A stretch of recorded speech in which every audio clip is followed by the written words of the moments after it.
With confirmation that both vessels survived, the president endowed Dr. Bergstadt with full authority over all space exploration programs. To say the old man was nonplussed by the dramatic turn of events was a huge understatement. The jarring shift in his authority was a difficult situation to accept, but the doc could do no wrong in the eyes of his professional colleagues and adoring supporters. All the general could do was swallow the bitter tonic and try to regroup. Just like a complex cosmic dance, the Earth is continually spinning in orbit. So are the other planets and moons in our solar system. Like its other moons, Hyperion spins around Saturn, and all of the planets and astral bodies in this solar system revolve around our star. These cogs in the complex mechanism turn and operate inside the precision timepiece of the universe, and everything occurs on a predictable schedule. Despite countless moving parts rotating in perfectly orchestrated unison, our wormhole coordinates align on a perfect trajectory between us and Hyperion. This gateway portal to distant places stays at a fixed position relative to us on Earth. I'm confident none of it is a coincidence.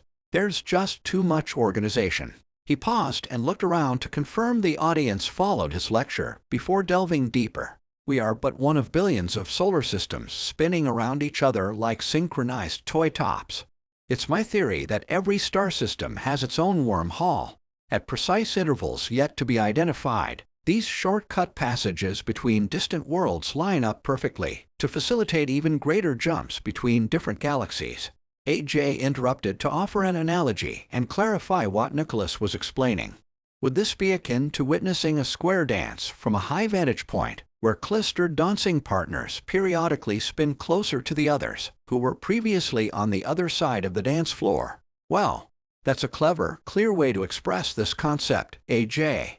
Yes, the universe is like an expanding square dance labyrinth, and our wormhole happened to align with Arcturus' end of the wormhole at the exact moment Cassini entered it. We don't have nearly enough comprehension about this incredibly complex puzzle yet to understand what we are dealing with. We are trying to recognize how often the Arcturus wormhole end connects directly to ours, so we can station a relay unit there. In every way possible, I want our amazing team to engineer new techniques to better chart this developing map of the cosmos. AJ's imaginative visual really helped many of those present to understand. The general himself benefited from the analogy too. The square dance of complex portal shifts finally made sense to him. For the first time since the president appointed Nicholas as the director, he felt comfortable asking a relevant question during the briefing. What about the other vessel that was sucked in? Have you identified where it ended up, Doctor? I'm glad you asked that, General Houghton. Deep Space 2 entered the stream a few milliseconds later and ended up in the constellation of Ursa Minor. Its closest star is Polaris, also known as the North Star. We weren't able to download all of its captured images before the vortex closed again, but we've pieced together enough rudimentary details to identify its rough location.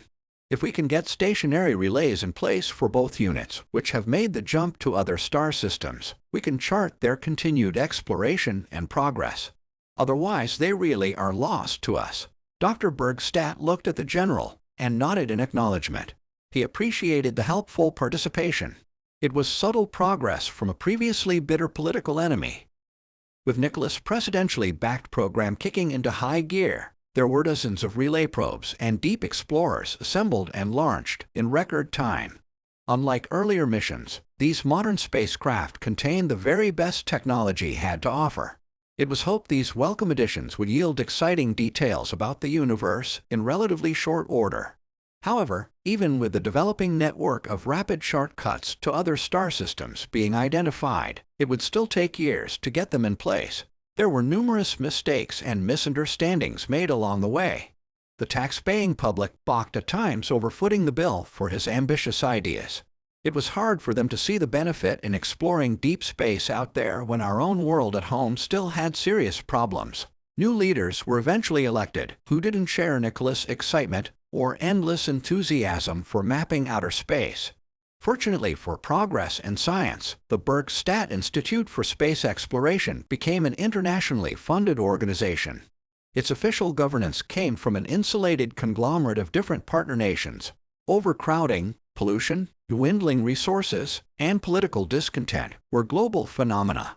Finding new worlds to potentially colonize could solve some of those problems. The idea of reaching another star system via traditional space travel had always been an unrealistic fantasy until the Hyperion reflection illuminated the wormhole conduit. Now existed realistic possibilities of discovering habitable planets within a single human lifetime. As is often the case with technological advancement, science fiction soon morphed and evolved into science fact. Even more interesting and important was the probability of encountering non-terrestrial species. It had always been assumed other life forms were out there. Considering the immense size and complexity of the universe, it was preposterous to think ours was the only location in the universe for organic, living matter to exist. That awareness and realism was continually in the back of their minds, but Nicholas Dean was laser-focused on their universe mapping project. They didn't give much thought into bumping into other organisms. It wasn't their primary mission. That singular focus blurred a great deal when one of the relay probes received a response to the automated introduction message, broadcast on a recurring loop.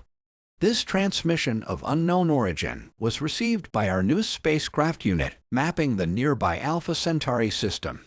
It was the first undeniable evidence of non-terrestrial, alien life in the history of mankind. Accepting concrete proof of other intelligent life was both exciting and terrifying.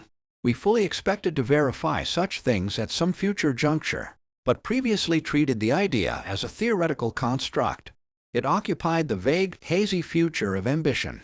With a direct contact to Halley 1, it was undeniable now and demanded attention. The special team of leading linguistic experts and cryptologists were assembled to study the symbol-laden communication. They investigated the structure of the complex language, the fascinating technology of how it was transmitted, and more importantly, the perceived intent.